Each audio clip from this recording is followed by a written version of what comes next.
வடக்கு வள்ளியூர் சிறப்பு நிலை பேரூராட்சி பேருந்து நிலையம் முன்பு கடந்த 1974ஆம் ஆண்டு முன்னாள் முதல்வர் மற்றும் ஊரக உள்ளாட்சித்துறை அமைச்சர் சீபா ஆதித்தனார் அவர்கள் தலைமையில் முதலில் நிறுவப்பட்ட பசும்பொன் முத்துராமலிங்க தேவர் மற்றும் நேதாஜி சுபாஷ் சந்திரபோஸ் சிலைகளை பொதுமக்களுடைய கருத்துக்களை கேட்காமலும் அப்புறப்படுத்த நினைக்கும் வடக்கு வள்ளியூர் சிறப்பு நிலை பேரூராட்சியை கண்டித்து நிர்வாக அதிகாரி மற்றும் கண்டித்து இன்று வள்ளியூர் பகுதியிலிருந்து பல்வேறு சமுதாய மக்களும் பக்கத்து ஊரிலிருந்து பல்வேறு சமுதாய மக்களும் இன்று கலெக்டர் அலுவலகத்தில் வந்து மனு கொடுக்க வந்திருக்காங்க.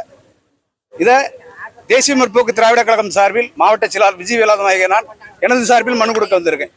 இதை வன்மையாக கண்டிக்கிறோம்.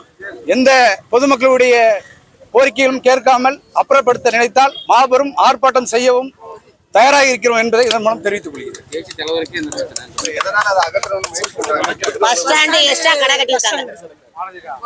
பஸ் நிலையத்தை விரிவுபடுத்தியிருக்காங்க.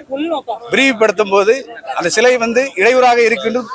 அது முன்னாடியே அவங்களுக்கு தெரியாம இருந்தது இல்ல. பஸ் நிலையம் அமைச்சு முடிச்ச பிறகு இடையூறா இருக்குதுன்னு சொல்லி மாற்ற நினைக்காங்க. அதை நாங்க வன்மையா கண்டிக்கிறோம். மக்களை பொருட்படுத்தாம நம்ம எல்லாம் செஞ்சோம். நம்ம ஆட்சியில் இருக்கோம்னு நினைக்காங்க.